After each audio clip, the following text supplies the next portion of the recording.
saya Farid Iqbal, guru geografi SMA Malang Bayangkari 1, Jakarta.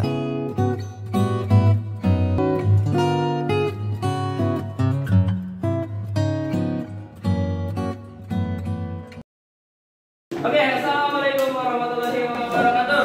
Waalaikumsalam warahmatullahi wabarakatuh. Alhamdulillahirrahmanirrahim, kita bisa ketemu lagi di mata pelajaran Geografi.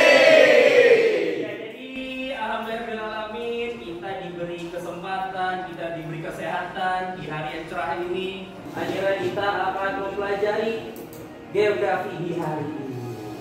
Oke, sebelum memulai pembelajaran, kita berdoa terlebih dahulu. Mari sebelum mulai pelajaran geografi hari ini, alangkah baiknya kita berdoa menurut agama dan kepercayaan masing-masing. Berdoa dimulai. Bismillahirrahmanirrahim.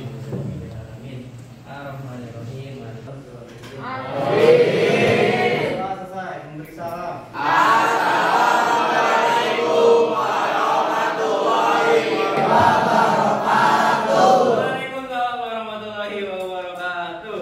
Oke, mudah-mudahan doa kita tersampaikan. Amin. Mudah-mudahan ilmu yang kita pelajari hari ini bermanfaat. Amin. Sebelum kita masuk pembelajaran hari ini, kita akan belajar tentang piramida penduduk. Tapi sebelum itu, ini ada sebuah lagu.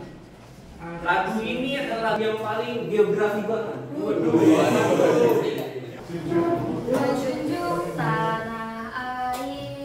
tanah airku Indonesia. 1, 2. Dari Sabang sampai Merauke, menjajar pulau-pulau, sambung menyambung menjadi satu. Itulah Indonesia.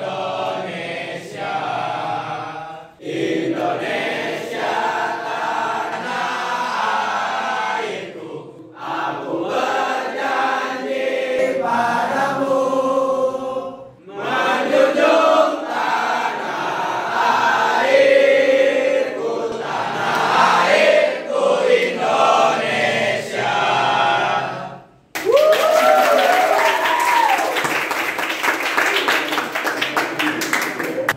Kota yang pertama adalah kota Sabang. Di mana kota Sabang? Provinsinya? Ya, provinsinya adalah Provinsi Nanggroe Aceh Darussalam. Kalau untuk pulaunya? Tapi kita harus jangan sampai ya, walaupun kalian terdiri dari berbagai suku bangsa, tapi kalian harus satu. Yang nggak masuk siapa hari ini nggak masuk? Siapa yang izin? Kenapa sekolah?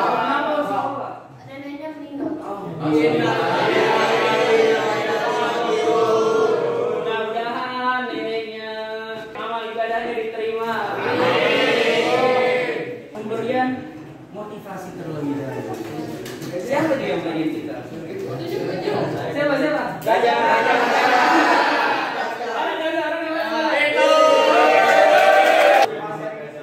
Hari ini saya akan memberikan motivasi. Motivasi hari ini yaitu adalah jangan pernah kalian berhenti mengejar cita-cita kalian, karena cita-cita itu adalah impian dari kita semua. Gajah bilang motivasi hari ini adalah meraih cita-cita. Kalian punya cita-cita? Punya. Tapi gimana caranya buat mendapatkan cita-cita kalian? Cara berusahanya? Belajar. Ice breaking-nya tentang botak. Batuk dengan batik.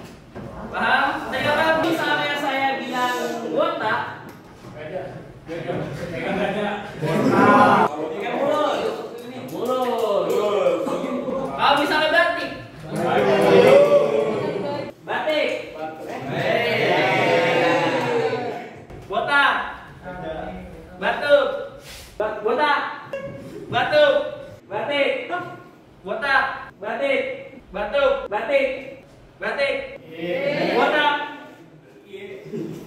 batuk, batik, botak. Oke.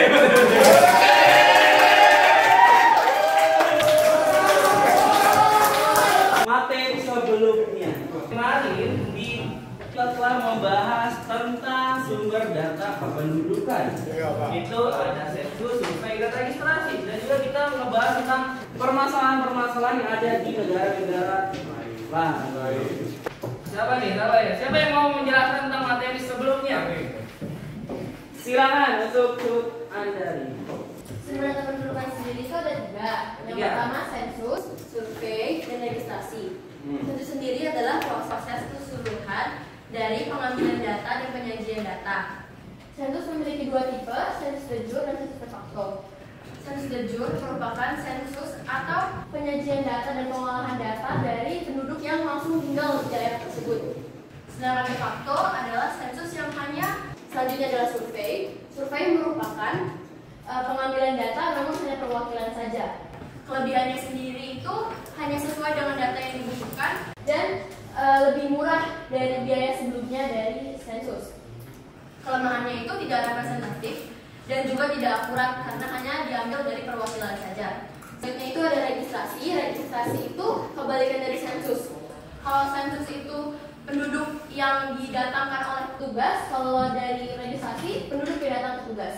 Rasa kesadaran dirinya masyarakat itu tidak semuanya memiliki rasa kesadaran diri yang tinggi. Jadi tidak selengkap dan tidak seakurat survei ataupun sensus.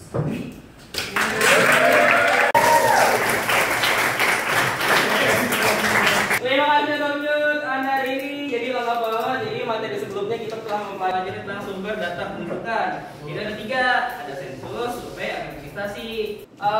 Negara mana yang paling banyak penduduknya? Cina. Yang kedua? India.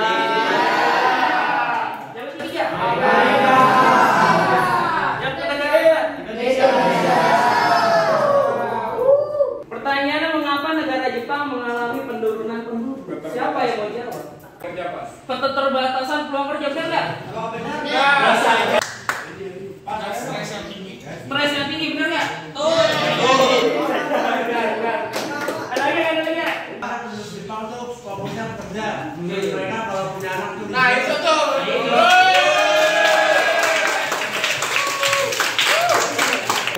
Hidupnya mahal, benar nggak? Nah, gimana cara pernah ada nih cara Cina untuk mengatasi permasalahan penduduk? Pertama saya Fernandelia 33. Jadi yang saya baca itu dari suatu artikel bahwa pemerintah tuh biasanya negara yang kaya. Jadi beberapa pemerintah yaitu dia membiayai warga negaranya. Jadi siapapun warga negara yang pindah ke pendudukan itu bakal dibiayain, Pak. Itu salah satu cara biar mengatasi penurunan negara Cina.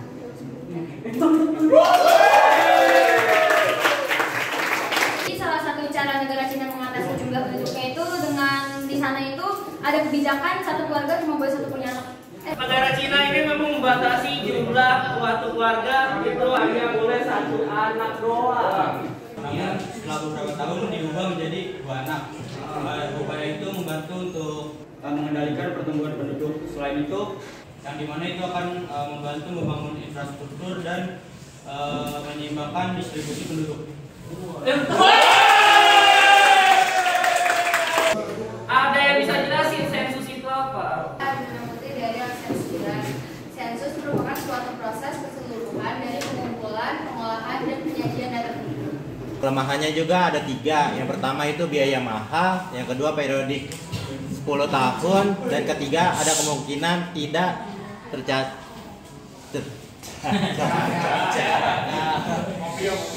Ya, jadi memang setiap program pemerintah itu ada kelebihannya dan juga ada kekurangannya. Jadi kalian peserta didik dapat menjelaskan piramida penduduk.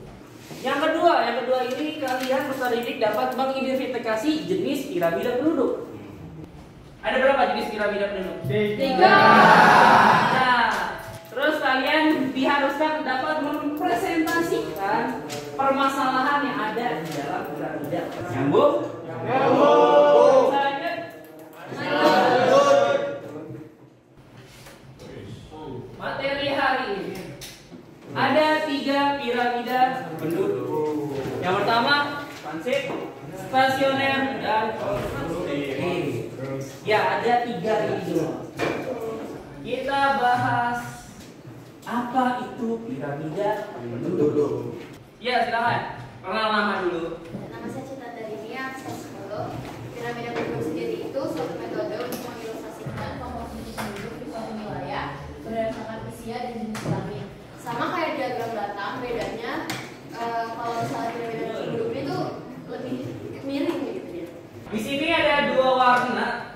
Dia menentukan laki-laki dengan perempuan. Ini jumlahnya. Ini apa ini? Umur atau ekspansif. Dengan cirinya ada 3. Bisa dibilang bentuknya berusia. Ya, sebagian besar penduduknya kelompok berusia muda. Jadi lebih banyak yang mudanya anak-anak. Semakin ke atas semakin tua. Iya, semakin tua. Semakin sedikit penduduk yang benar-benar. Tua dikit. Gampang ya. Terus kenapa bisa muda lebih banyak? Karena tingkat kelahiran ya itu tinggi.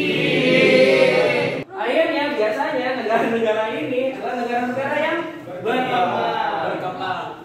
Contohnya Indonesia. Piramida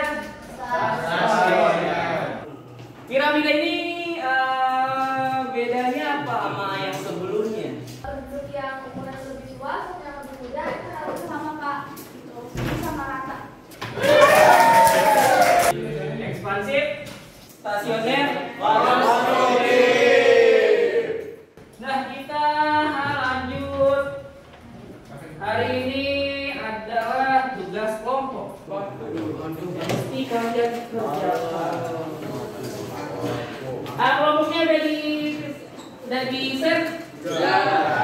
Silakan kalian langsung berkumpul dengan kelompoknya masing-masing. Nah, berkumpul masing kelompoknya. Ini 1, 2, 3, 4 dan 5. Itu ya, 1, 2, 3, 4, 5 dan seterusnya. Jadi 1, 2, 3, 4-nya di depan, 4, 5, 6-nya di belakang. Silakan kalian ngumpul dengan kelompoknya. Ada di grup Telegram.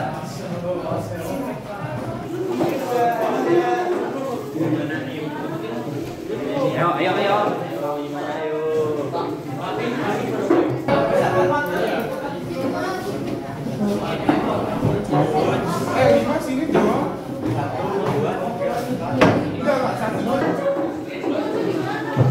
Ini gotong nih,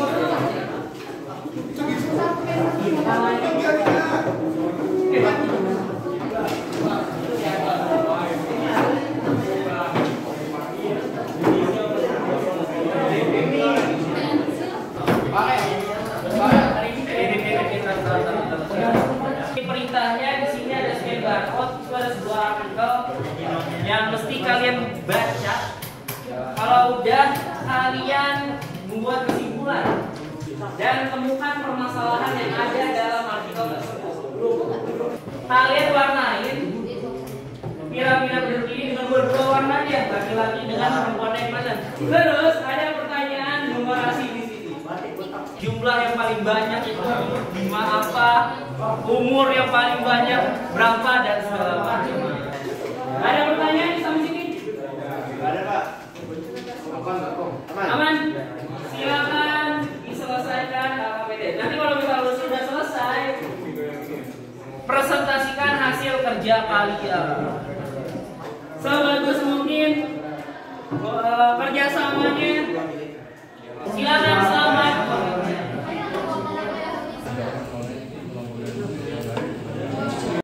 Bikin bagus. Mana ada pertanyaannya? Bingung nggak? Sebagai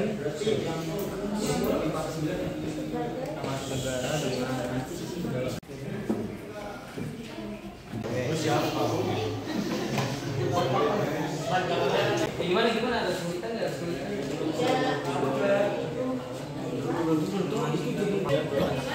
Iya, saya.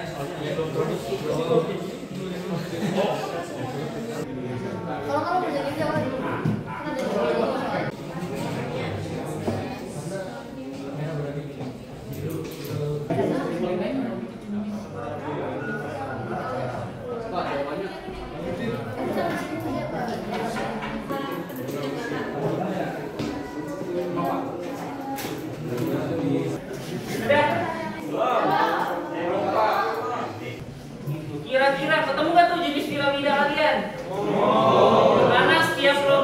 beda-beda. Saya buat setiap kelompoknya itu berbeda-beda. Silakan kelompok yang udah siap. Sudah siap. Kelompok 7 untuk presentasi ke depan. Assalamualaikum dan maksudnya pembukaan. Bisa kita lihat di sini ada lampiran pertama. Lampiran pertama sendiri ini kami perempuannya itu berada di sebelah kiri. Dari piramida kami ini yang merupakan piramida ekspansif. Jawabannya ke B, jenis kelamin yang lebih banyak pada piramida penduduk tersebut adalah perempuan, karena kan stres yang dapat perempuan alami itu lebih rendah karena rata-rata perempuan itu karena kan beberapa perempuan di Indonesia ini nggak semuanya bekerja. Jadi stres yang dapat dialami mereka tuh lebih rendah walaupun Perataan persebaran penduduk meskipun ada penurunan lagi pertumbuhan, tapi terdapat ketidakmerataan ekonomi dan kesejahteraan. Kan program transmigrasi. sekian presentasi kami. Apakah ada pertanyaan? Perkenalkan, nama saya Karim Arifin dari kelompok 5. Di sini saya mau bertanya, adakah faktor lain nggak sih Karim yang membuat kenapa populasi wanita tuh lebih melonjak daripada populasi prianya selain stres tadi? Terima kasih Karim. Silakan untuk kelompok 7 dijawab pertanyaannya. Wanita ini juga biasanya melakukan aborsi dan sejenisnya jika memang bayinya tidak diinginkan. Sekian dari kelompok 7. Assalamualaikum warahmatullahi wabarakatuh. Pertama-tama kami akan menjelaskan mengenai kesimpulan dari yang ada di KPD ini.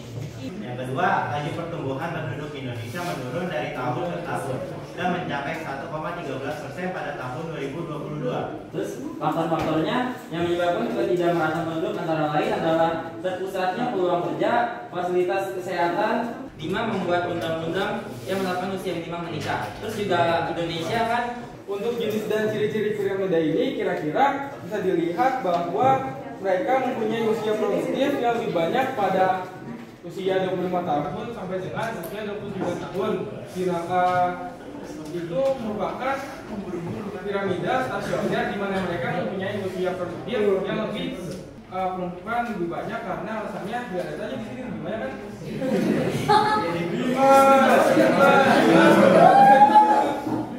Permasalahan yang akan muncul yaitu perempuan dengan usia produktif 25 sampai dengan 29 tahun menolak untuk mempunyai anak karena kan fokus ke area bekerja. Kenapa Indonesia tuh membuat pemindahan ibu kota ke Sumatera ke Kalimantan? Ya. Kali ini topik hangat lah karena juga mau ada pemilihan capres. Bisa aja untuk pindahin ke Kalimantan, tapi lebih baik daripada semuanya dipindahin ke Kalimantan, kita bisa menjahit ke beberapa daerah yang tidak memiliki titel jantung dunia gitu. Misalkan dipindahin ke Bandung, Bogor, dan lain-lain. Sekaligus untuk untuk meningkatkan fasilitas daerah lain selain di Kalimantan. Kayaknya terbatas kan? Iya. Karena di Kalimantan itu termasuk jadi ibu kota baru, mungkin di sana lapangan kerjanya akan lebih luas sehingga orang-orang bisa ke sana.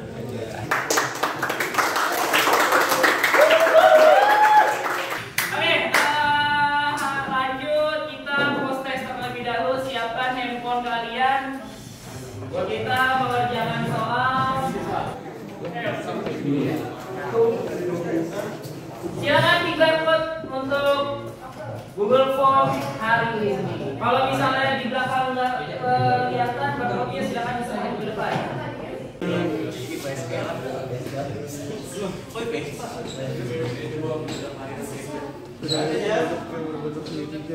Apakah bisa semua untuk postesnya? Tidak. Maksudnya udah bisa masuk semua ke Google Form-nya? Ya, selamat mengerjakan. Bentuk seperti segitiga atau 5.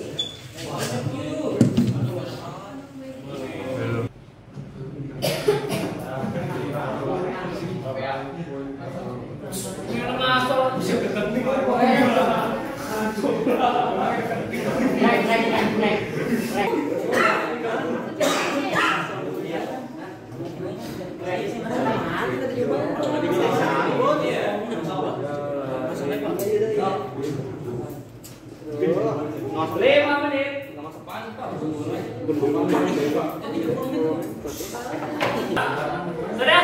Sudah. Apakah ada yang belum? Belum. Soalnya gampang nggak? Belum ya?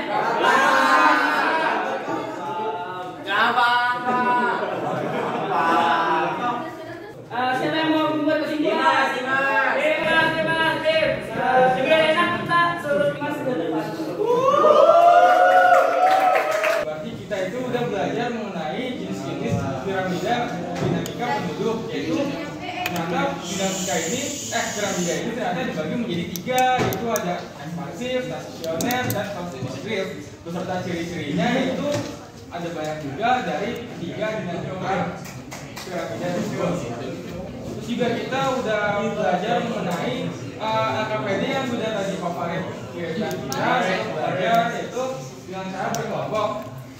Kita bisa mengetahui juga berbagai masalah permasalahan yang ada pada dinamika piramida penduduk. Pak. Bukan.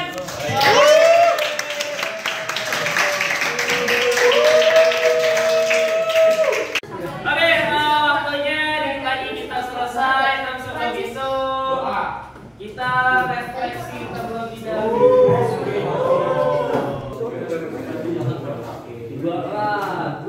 Silakan siapa ya? Ilham. Saya bakal kasih refleksi pada pelajaran mata pelajaran geografi. Menurut saya sih pelajaran geografi ini interaktif banget sih. Dari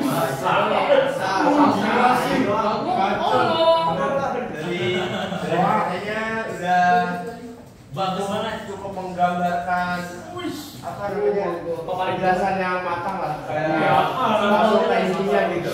Jadi saya sendiri jujur bangga buat ceramah tadinya karena gurunya jelasnya juga mantap. Oke, nggak terlalu apa? Biasanya kan panjang ya, rame banget kan. Kalau ini poin-poin aja. Dan gitu, PPT juga kelihatannya unik banget lah. Ada gambar yang gerak gitu. Saya tepuk tangan dulu ya.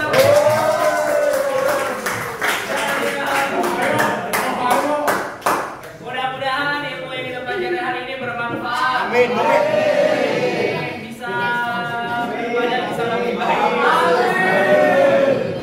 Materi pembelajaran selanjutnya kita akan membahas tentang mobilitas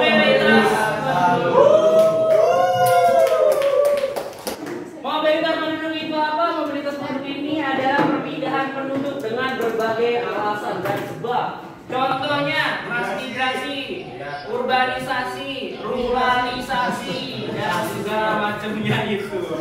Kita akan belajar itu kapan? Hari ini pembelajaran telah selesai, tapi sebelum pembelajaran telah selesai, kita doa terlebih dahulu. Hari ini saya ingin jangan lupa ini kumpul lagi ya. Ya, Pak. Silakan aja dipimpin doanya.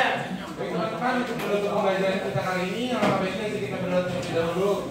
Berdoa dipersilakan.